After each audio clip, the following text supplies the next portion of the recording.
Quem são essas pessoas? Seus segredos nos fascinam. Sua discrição nos intriga. Mas as próprias lojas esqueceram de onde vieram. O maior dos seus mistérios tem permanecido oculto há séculos. Onde e como tudo começou? Quais são as verdadeiras origens da maçonaria?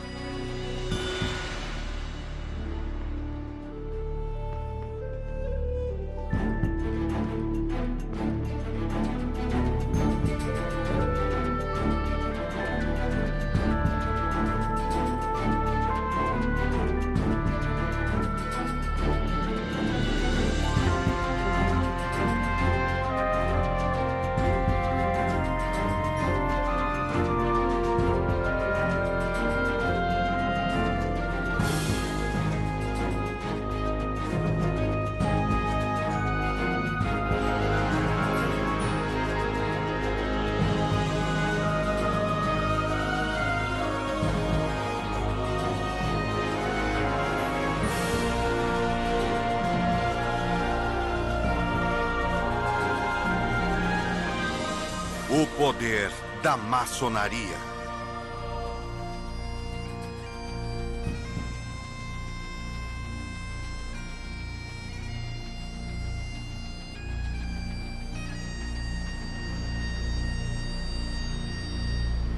No coração de Londres localiza-se um dos maiores templos maçônicos do mundo. Oficialmente foi nesta cidade que a maçonaria começou no início do século XVIII. Para alguns é uma sociedade secreta envolta em profundo mistério. Para outros é um grupo iniciático que promove a fraternidade entre os seres humanos. Mas para muitos, é uma rede de homens de negócios e conspiradores com interesses próprios. Os maçons cultivam o mistério, o que gera suspeita. Para o mundo dos maçons, este círculo vicioso viria a trazer sérias consequências. Isso explica por que, a partir de 1738, a maçonaria foi excomungada pelo Papa Clemente XII. Seria o início de uma longa série de condenações para os maçons e seus segredos.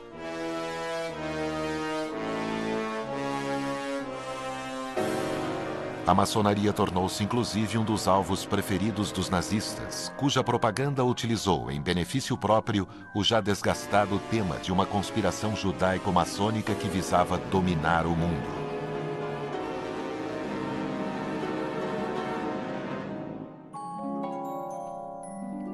Este contexto de suspeitas explica por que a imagem que temos da maçonaria é tão caótica. Cavaleiros templários, Rosa-Cruzes, alquimistas e outras tradições místicas são todas usadas nas teorias comuns sobre as origens da maçonaria. Mas onde está a verdade? Vamos abrir algumas portas. Muitos acreditam que os maçons são descendentes dos Cavaleiros Templários. Criada no século XII, a Ordem do Templo acompanhava os cruzados até Jerusalém. Mas depois da perda da Terra Sagrada, os Cavaleiros Templários foram acusados de todo tipo de crime pelo Papa e pelo rei da França. Finalmente, o rei Felipe o Belo mandou prender a todos e queimá-los vivos. Desde aquela época, segundo a lenda, existe um tesouro templário que ainda não foi descoberto.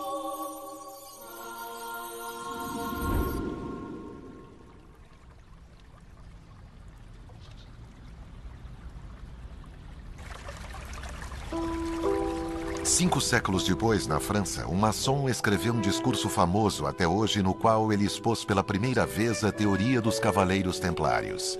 Será este o homem que está na origem desta lenda?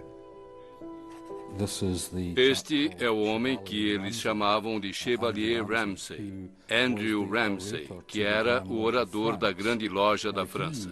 E ele, por ser o orador, era responsável por preparar as palestras ministradas aos maçons. Chevalier Ramsay era escocês. Ele fugiu das guerras religiosas em seu país e buscou o exílio na França. E eis a nossa história real. Eles prometeram restaurar os templos. Em 1736, ele proferiu o discurso em uma loja de Paris, quando afirmou que os maçons são descendentes dos Cavaleiros Templários. Prometeram restaurar os templos dos cristãos na Terra Santa e juraram usar sua ciência e sua riqueza para retornar a arquitetura à sua função original. E ele explica que, durante as cruzadas, esses cavaleiros tinham duas coisas a fazer. Eles tinham que construir fortes nos quais pudessem se refugiar e tinham de combater os infiéis. Em uma das mãos, eles levavam a espada. E na outra mão, eles levavam uma espátula. A partir de então, nossas lojas adotaram o nome de Lojas de São João, em todos os países. O discurso de Ramsay sobreviveu por séculos e vai permanecer na mente das pessoas por muitos anos. Mas a história que ele contou existiu apenas em sua imaginação. Jamais foram encontradas quaisquer provas de uma filiação com os Cavaleiros Templários.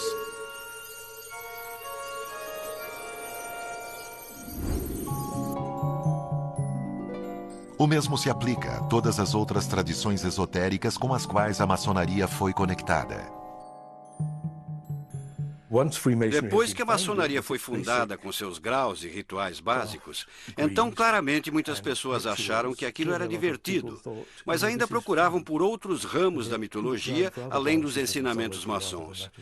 Os Cavaleiros Templários, isso deve ser bacana. O Santo Graal, o que for. Eles inventaram isso. Eles se divertiram com isso, mas não há uma palavra de verdade nisso tudo.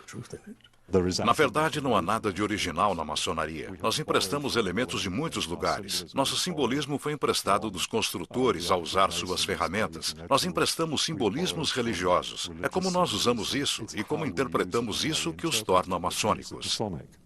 No que os maçons obtiveram muito sucesso foi em tornar os mitos e o conhecimento hermético antigo muito relevantes para a época em que estavam vivendo.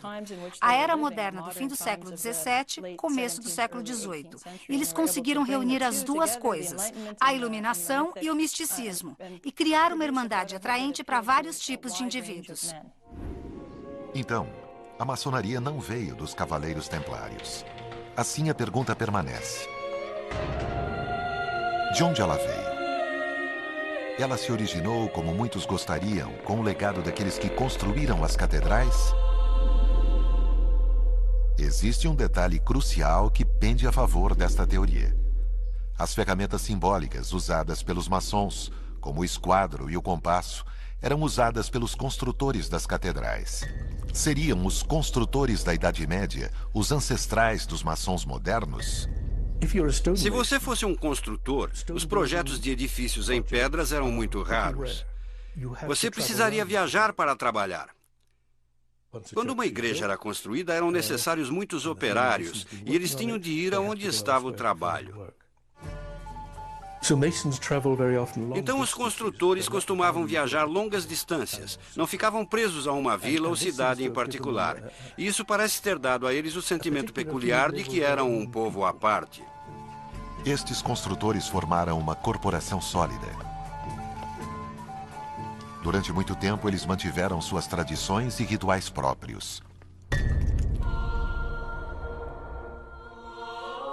O local da construção da catedral era imenso e o trabalho continuava por dezenas de anos.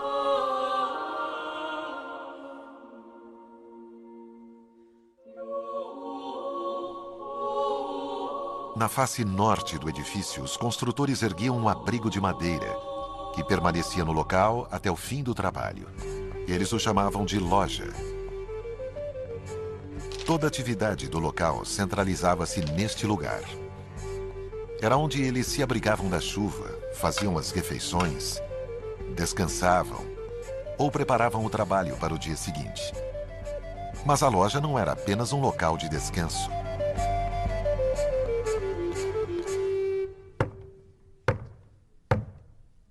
Quando a noite caía, os construtores deixavam as ferramentas e praticavam seus rituais, como de boas-vindas à profissão para um jovem aprendiz. Rituais que eram organizados em torno da leitura de fatos históricos lendários. Os manuscritos que eram lidos nas lojas são conhecidos como antigos encargos. O poder do nosso Pai Celestial. Amém. Amém. No 12º capítulo do Gênesis, ele conta como Abraão chegou à terra de Canaã e o Senhor apareceu para ele e disse: darei essa terra à tua descendência. Mas grande fome recaiu sobre aquela terra. Basicamente, eles levam a história e os mitos que nós considerávamos maçons até a criação, destacando sua importância, destacando que eles são descendentes de um povo de nascimento nobre, destacando que eles são os mestres da geometria e, portanto, cientistas e teóricos, além de trabalhadores. E enquanto durou a fome, ele ali permaneceu. E Abraão, de acordo com a crônica, era um homem sábio e um grande matemático, que conhecia as 7 ciências e ensinou aos egípcios a ciência da geometria. E houve outro sábio, Euclides, que foi seu escriba e aprendeu com ele. E ele deu o primeiro nome à geometria, pois tudo o que era relativo a ela antes não tinha o nome de geometria. Os antigos encargos dos construtores da Idade Média eram tipicamente ingleses. Alguns desses textos sobreviveram ao longo dos séculos. Um deles está preservado na biblioteca da Grande Loja Unida da Inglaterra. Este é o manuscrito número 1 da Grande Loja, que é o terceiro manuscrito mais velho dos antigos encargos. Ele é um rolo com cerca de 2 metros de comprimento, com a palavra de Deus e o início da história do ofício dos construtores. Ele remonta a 1588. Eles são manuscritos bem pequenos, com alguns centímetros, pequenos panfletos. E é bem provável que eles tenham sido feitos para ser carregados pelos construtores, sugerindo viagens de novo. Esses maçons da Idade Média não eram apenas trabalhadores. Eles tinham uma corporação definida, com seus rituais e suas lendas, com uma espiritualidade altamente desenvolvida. Será que essas lojas da Idade Média sobreviveram até 24 de junho de 1717 e formaram em Londres, como afirma a tradição maçônica, a primeira grande loja da maçonaria? Esta é uma teoria muito interessante, mas que deve ser rejeitada. Não havia lojas operativas abertas na Inglaterra. O sistema das lojas se dissipou mais ou menos com os grandes edifícios de pedras e quando começamos a mudar na época Tudor para construções feitas de tijolos.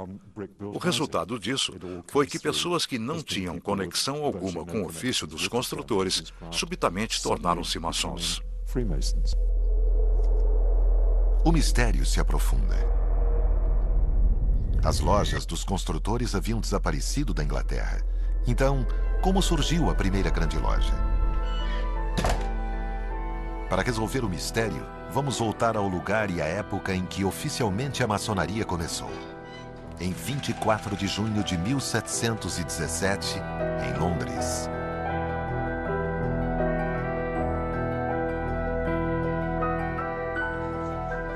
Naquela noite, na taverna Goose and Gridiron, 4 grupos de homens decidiram se reunir e criar juntos o que chamaram de Grande Loja.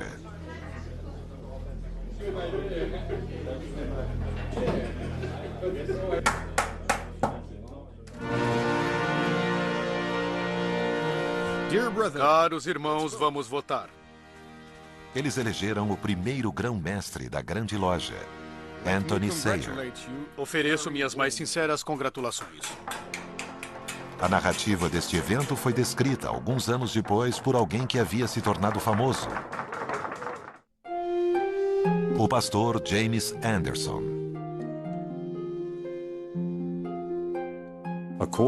Apropriadamente no dia de São João Batista, no 3º ano do reinado de Jorge I, ano Domini 1717, a assembleia e festa de maçons livres e aceitos foi realizada na taverna chamada Goose and Gridiron. E o paradoxo é que essa reunião de 24 de junho de 1717 foi o evento de fundação, porque pela primeira vez uma grande loja foi criada e estabelecida como maçonaria organizada. É um evento sobre o qual não sabemos nada. Nenhum documento sobreviveu, exceto por uma narrativa que foi, talvez, parcialmente reconstituída por James Anderson, 20 anos depois. Para apreciação, junto aos representantes da loja, para poder constituir a primeira grande loja maçônica. Isso é problemático. Não há nada que comprove que essa reunião realmente aconteceu. Não há provas históricas do momento da fundação da maçonaria moderna.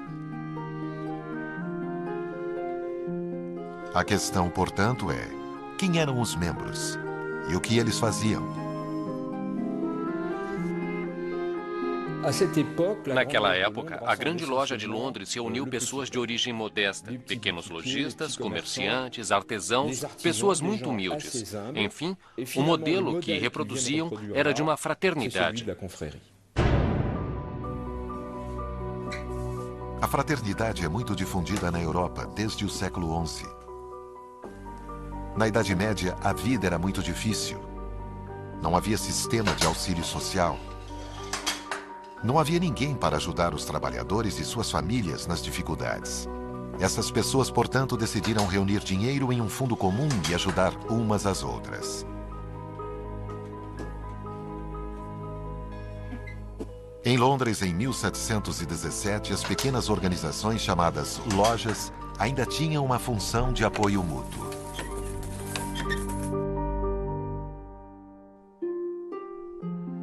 No início do século XVIII, a ideia de apoio mútuo já não era mais suficiente para reunir as pessoas. Uma nova sociedade mercantil e de lazer estava emergindo. Os homens tinham outros ideais e vários tipos de clubes começaram a ser criados. Esse foi um período em que houve uma multiplicação de sociedades, de associações, de lugares para ir e socializar com outros homens. E eu acho que esse aspecto da sociabilidade, de se reunir com outros homens, é muito importante. Havia lugares em que os homens, talvez de diferentes religiões e princípios políticos, podiam se reunir devido à amizade. Isso parece muito maçônico. Também é uma das causas da maçonaria, mas ela existia mais amplamente. E o que a maçonaria oferecia e as outras sociedades não, era um propósito muito sério. Homens que queriam transformar-se em pessoas melhores, onde iam aprender a tornar-se cidadãos de seus países. Outro clube oferece um retrato nítido deste novo estado de espírito. Desde 1660, a Royal Society tinha como objetivo reunir diferentes tipos de indivíduos para o estudo da ciência. Ela tinha um sucesso considerável e, graças a isso, a revolução científica difundiu-se na Europa com o trabalho de Isaac Newton. De repente, veio a constatação de que o mundo obedece a regras que podem ser formuladas pela mente humana. Agora, nós sabemos que a maioria dos membros da Royal Society estavam interessados naquele clube maçônico que estava começando a emergir.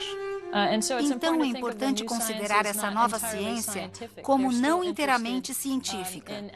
Eles ainda estavam interessados na alquimia, por exemplo. Estavam interessados no hermetismo e em muitas coisas que nós não consideramos científicas hoje. Mas os membros da Royal Society estavam mesclando todas elas, e a maçonaria era o veículo lógico para fazer isso. Muito rapidamente, uma verdadeira moda maçônica tomou conta de Londres. Era um sucesso que envolvia todas as classes sociais. O número de lojas mais que dobrou. Em 1723, apenas em Londres havia mais de 30 lojas. E aquilo tudo explodiu em poucos anos.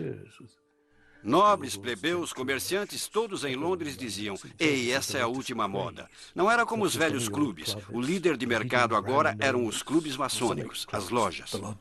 Uma das coisas que impressionava as pessoas era que elas não podiam escrever os rituais. Os rituais não podiam ser impressos. era proibido publicar estes primeiros rituais.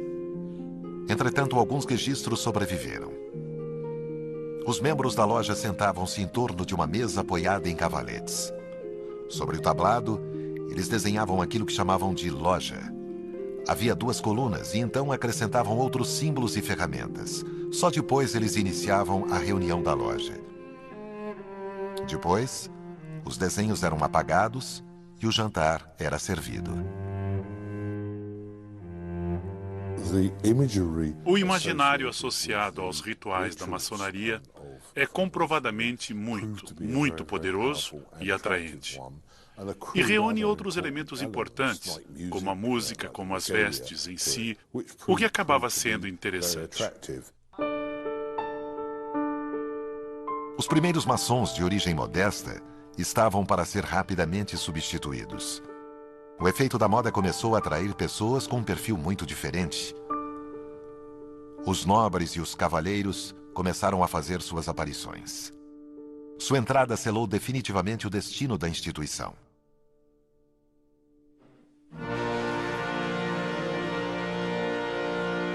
Pouco mais de 2 anos depois de sua criação, a Grande Loja de Londres e Westminster recebeu um novo grão-mestre, Jean-Théophile Desaguliers. A chegada de Desaguliers foi um evento considerável, que talvez não tenha sido percebido assim na época, mas que foi, na realidade, uma verdadeira revolução, porque Desaguliers não era um João Ninguém. Jean-Théophile deixou a França com seus pais quando era criança. Eles eram protestantes fugindo da perseguição que se seguiu à revogação do Édito de Nantes.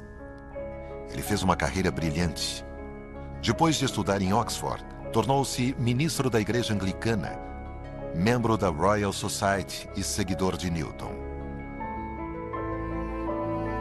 Por toda a vida, ele foi um cientista apaixonado e uma das forças motrizes da Revolução Newtoniana.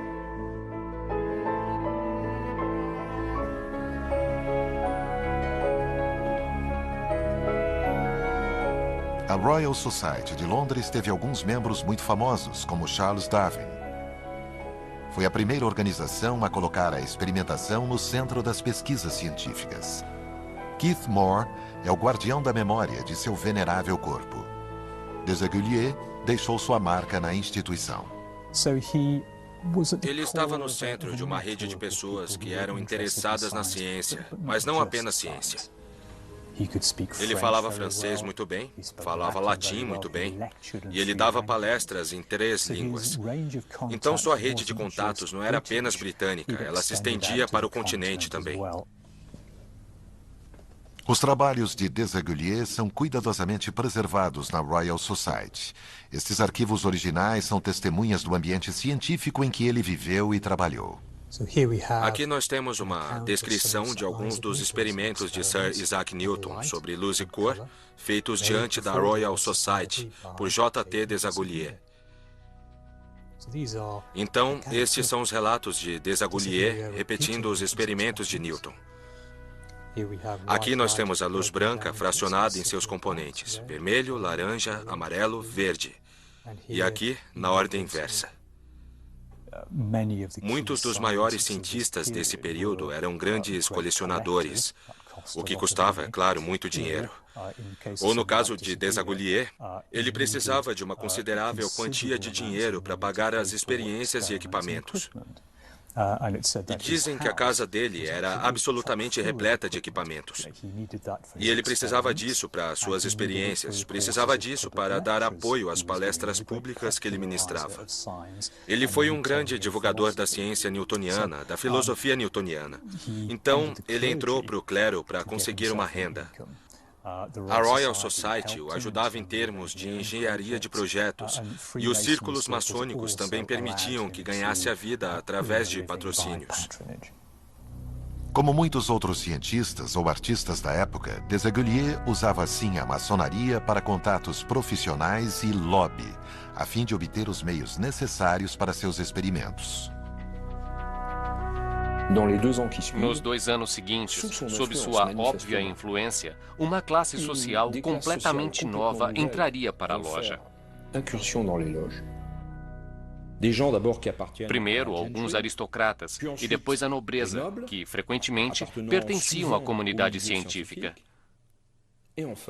E, finalmente, como culminação de seu trabalho, em 1721, ele consegue eleger como grão-mestre da Grande Loja de Londres o Duque de Montagu, que, na época, era o homem mais rico da Inglaterra.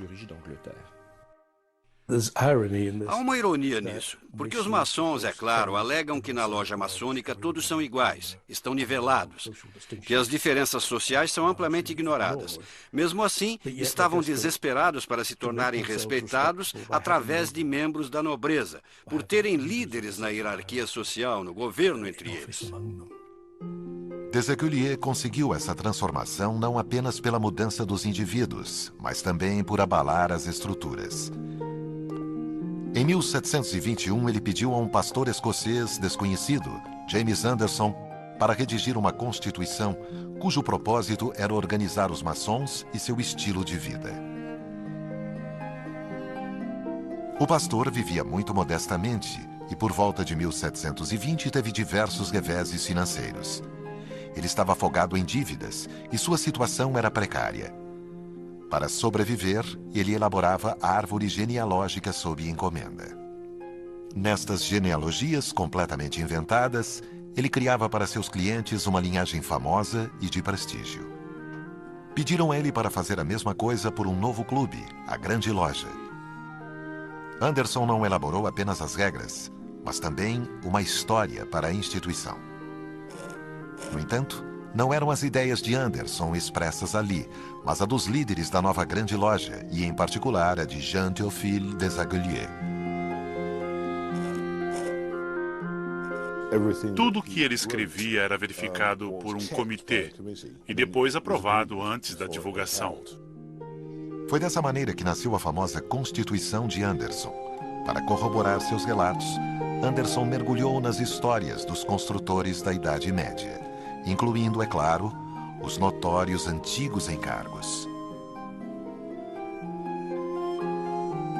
Ele era um acadêmico da maçonaria, um dos primeiros acadêmicos da maçonaria, porque ele fez uma pesquisa nos antigos documentos e os interpretou para os seus contemporâneos.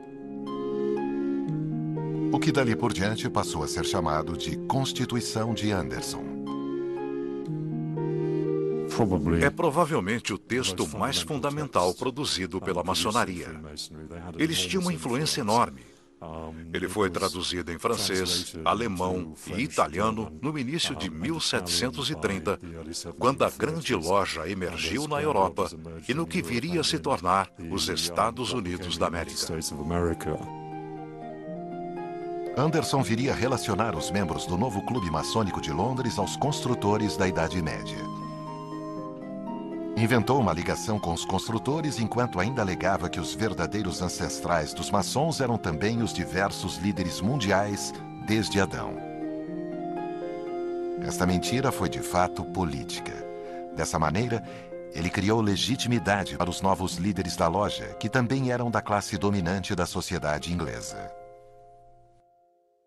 Esse trabalho de Anderson foi muito importante para estabelecer a autoridade moral dessa nova organização.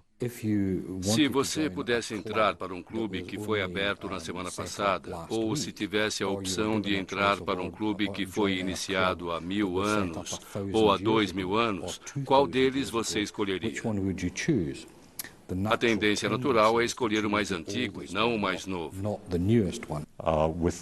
Com os regulamentos do livro das Constituições, podemos ver um padrão emergindo, no qual Londres é o centro e expande-se para fora, atraindo as outras lojas, abrindo lojas, deliberadamente estabelecendo lojas sob uma estrutura centralizada, com um certo grau de controle envolvido em tudo.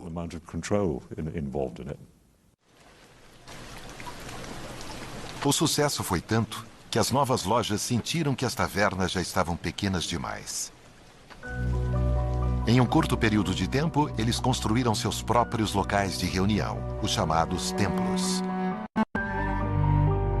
O mais antigo desses templos foi construído em 1735 pela loja Canongate Keweening, em Edimburgo.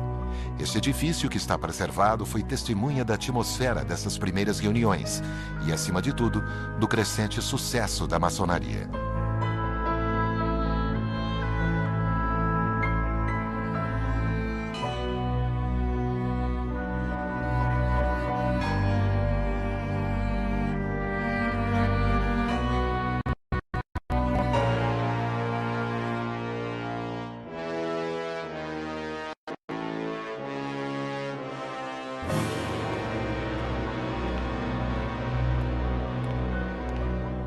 As mentes por trás deste sucesso foram um pastor escocês e o filho de um refugiado francês.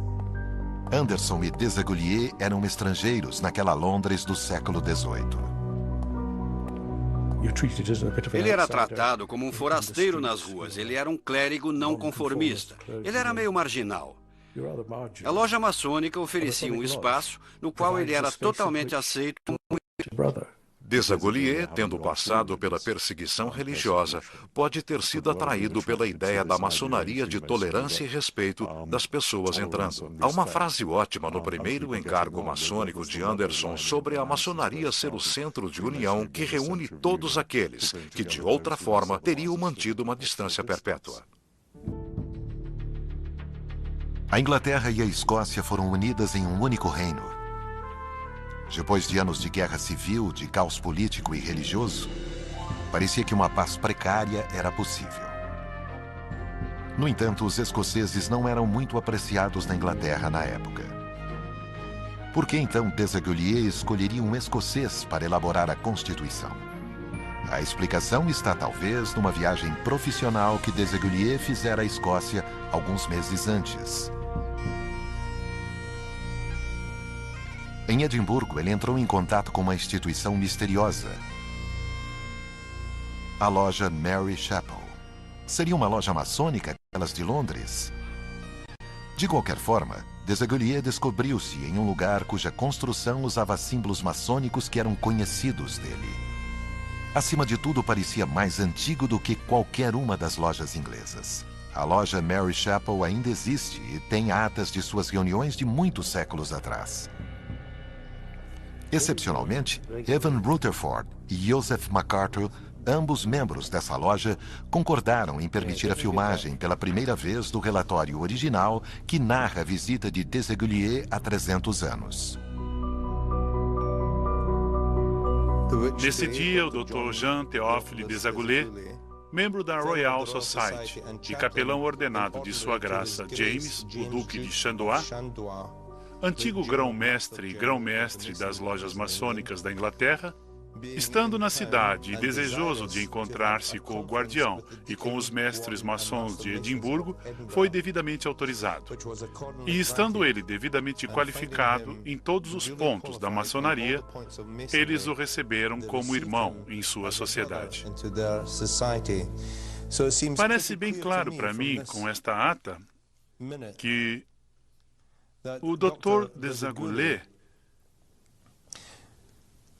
tendo trabalhado na cidade de Edimburgo, tomou conhecimento da loja e de sua operação, porque desejou reunir-se com o guardião e os mestres maçons de Edimburgo. Então era desejo dele vir à loja. Eles o testaram para garantir que era realmente um maçom. Ele era um ex-grão-mestre da Inglaterra, como se denominava, mas eles queriam ter certeza. Eu tenho certeza de que eles se sentiram honrados com a visita à loja de Edimburgo. E eu acredito que ele já havia percebido que naquela época ela já existia há um tempo considerável, e certamente ele apreciou a antiguidade da loja. Ele decidiu que um escocês, ele deve ter conhecido Anderson em Londres antes disso, um escocês, um maçom escocês, seria o melhor meio de definir a Constituição, porque ele realmente conhecia os assuntos maçônicos.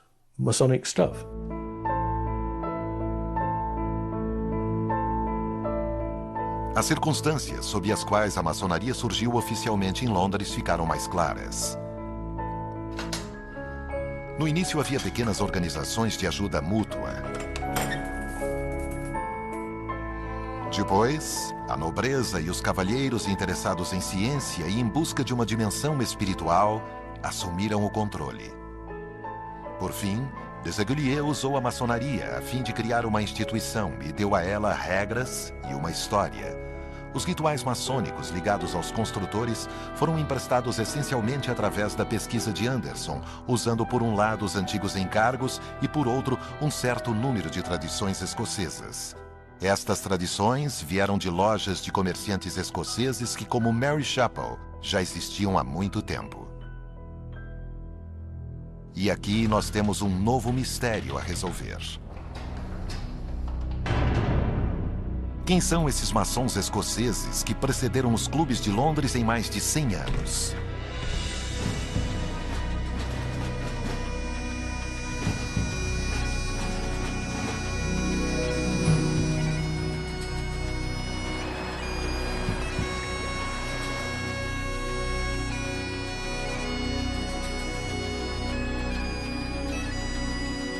A fim de entender a chave das verdadeiras origens da maçonaria, a chave escocesa, nós precisamos recorrer a David Stevenson. Há 25 anos ele vem estudando os arquivos das lojas escocesas, fascinado pelo espírito desses construtores. Vejam só os feitos deles. Olhem em volta, o cenário medieval. Há grupos de residências com 2 andares e também abadias e catedrais altíssimas, construções incríveis.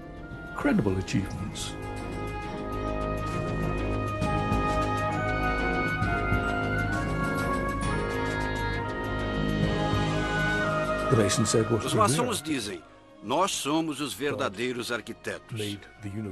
Deus fez o universo. Nós construímos os edifícios de Deus na Terra. Deus era um construtor e nós também. Estes construtores escoceses passariam por profundas mudanças. Um personagem enigmático provocaria uma revolução no mercado. William Shaw foi apontado como mestre de obras pelo rei James I no fim do século XVI. Na Escócia, nós o chamamos de pai da maçonaria moderna. E a razão para isso é que nós sabemos que algo estava acontecendo no mercado dos construtores, na construção aqui na Escócia. William Shaw, um servo civil, um empregado da coroa, entrou em cena e as coisas mudaram. E William Shaw levava seu trabalho muito a sério. Ele reorganizou completamente as lojas escocesas que até então eram completamente desreguladas. E, para fazer isso, em cerca de 2 anos, ele escreveu 2 textos fundamentais que nós chamamos de Estatutos de Shaw. Os Estatutos de Shaw são 2 textos jurídicos aprovados em 1598 e 1599 pela Coroa da Escócia.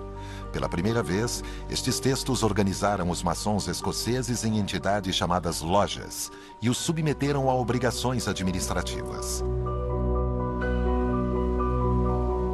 Em Edimburgo, William Shaw confere à loja Mary Chapel o título de loja mais antiga do país. Excepcionalmente, Evan Rutherford e Joseph MacArthur estão dispostos a nos mostrar seus manuscritos mais preciosos. Este container tem os 2 primeiros pequenos livros da loja de Edimburgo, Mary Chapel, número 1. Este registro começa em 1598. É a primeira vez que esse documento é mostrado ao público. Este é o primeiro estatuto de Shaw e, como você pode ver, assinado por William Shaw, mestre de obras. O que torna a loja de Edimburgo muito diferente de qualquer outra loja é que nós temos registros que datam de 400 anos, desde 1599, e incluem o primeiro dos nossos livros de atas, os Estatutos de Shaw. Eles foram inscritos em nosso livro por William Shaw, que era mestre de obras naquela época.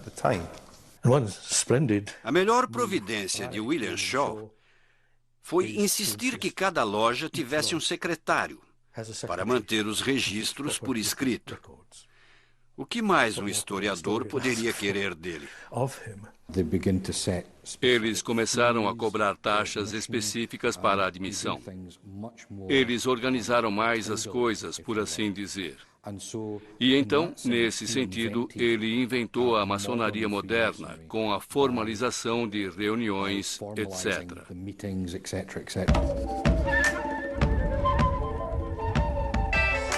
Quem vê de longe pode não gostar.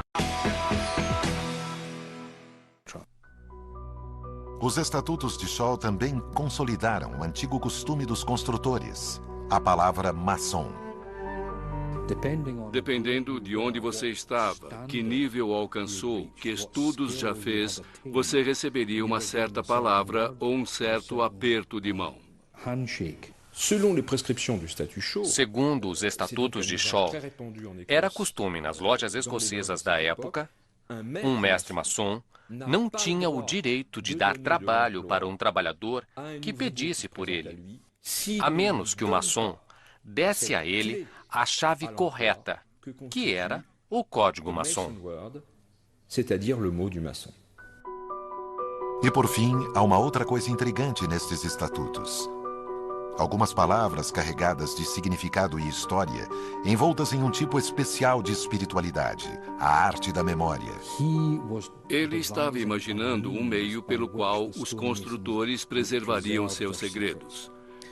Ele sabia que eles eram analfabetos, que não sabiam ler e escrever.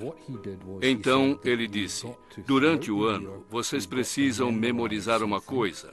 E todos os anos serão testados na sua capacidade de repetir isso na loja diante de todos os outros.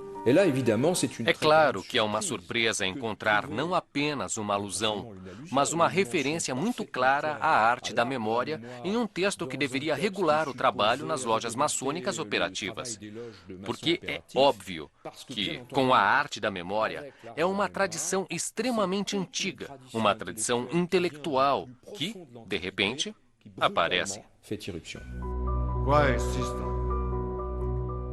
A arte da memória é uma técnica de memorização muito antiga. Na antiguidade, ela foi usada pelos tribunos gregos e romanos para memorizar discursos longos. A originalidade desse método é que ele é baseado inteiramente na imaginação. Você imagina um edifício. Você entra nesse edifício e anda por ele. E você visualiza. Você registra. Coloca em sua memória diversos objetos e lugares deste edifício. E conforme você caminha e percorre o edifício, fazendo suas definições, você liga uma ideia sobre a qual quer falar a cada lugar na ordem certa. E depois, na hora de fazer seu longo discurso, na sua mente você volta a entrar no edifício e recolhe as ideias nos lugares e objetos. É provável que a arte da memória tenha sido usada na loja a fim de memorizar os rituais. Essa técnica também permitiu que esses comerciantes construíssem dentro de si uma casa e um templo. Ao entrar no templo, eles faziam uma jornada interna. Em outras palavras, William Shaw incentivou esses homens a desenvolver sua própria personalidade. Ele sabia que havia alguma coisa dentro das lojas dos construtores que valia a pena preservar. Isso, é claro, levanta a questão: como ele sabia o que queria preservar? E eu acho que a resposta é simplesmente porque ele era um membro da loja. Eu acho que ele foi o primeiro maçom. William Shaw morreu em 1602, apenas 3 anos depois da publicação de seus textos. Entretanto, seu sistema de lojas continuou a funcionar. E é provavelmente aqui que chegamos à chave do mistério da história da maçonaria.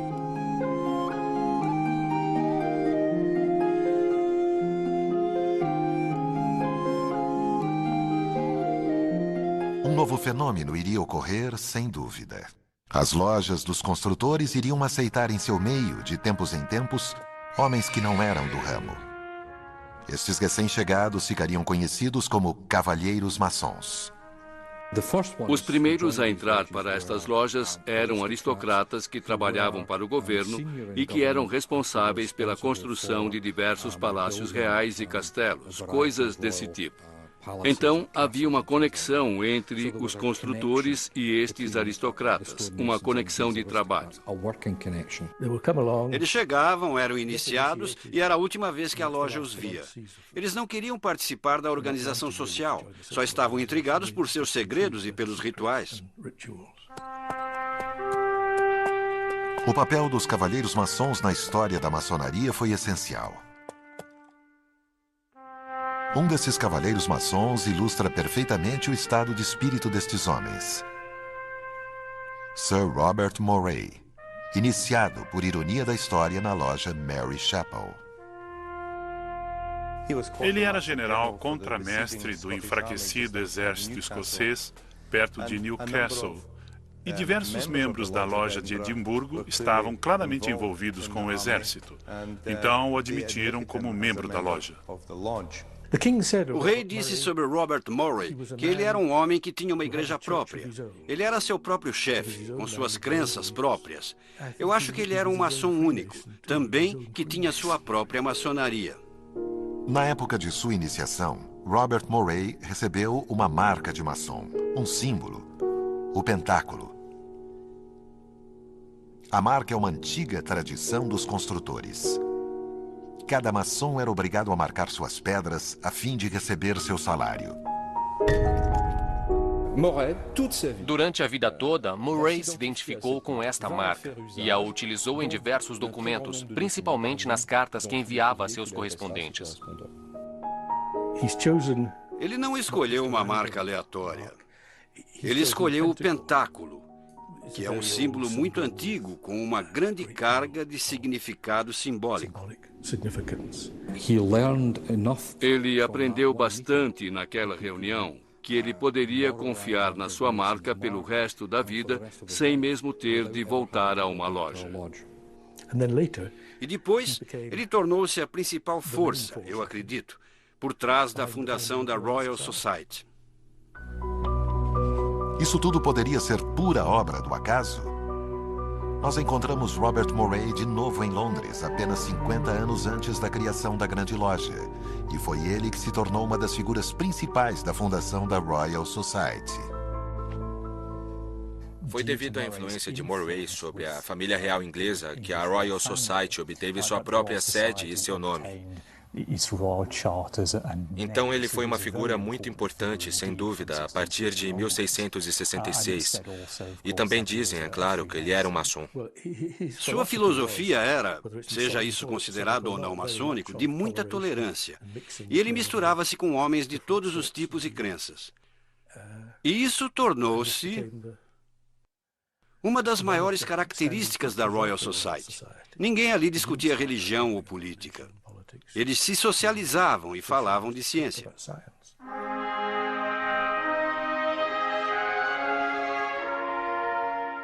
Houve outros Robert Morays, outros cavaleiros maçons que foram iniciados nas lojas escocesas. Eles iriam a ser os vetores de um novo sentimento de fraternidade, porque alguns deles acabaram introduzindo na Royal Society um estado de espírito que mais tarde caracterizaria os primeiros clubes maçônicos de Londres. E esse, para mim, é um período fascinante, porque tem a grande pergunta que ninguém ainda respondeu satisfatoriamente. Por que eles fizeram isso? O que estavam fazendo? Eu acho que a coisa mais próxima é uma ideia que estava se desenvolvendo nos 30, 35 anos anteriores. Eles estavam procurando uma forma de diminuir a distância, de passar por cima das dificuldades políticas e religiosas e conseguir reunir as pessoas. Poderíamos considerar que esses cavaleiros maçons e os construtores escoceses que os receberam eram maçons? A maçonaria foi inventada pelos escoceses no século XVI ou pelos londrinos em 1717? Os escoceses acreditam que ela começou lá. Os ingleses acreditam que começou na Inglaterra. A questão são palavras absurdas como operativa e especulativa, sendo aplicadas à maçonaria. E a hipótese é que apenas a forma especulativa poderia ser válida, que só se pode ver o que está surgindo a partir do momento em que a grande loja foi estabelecida. É uma questão de definição.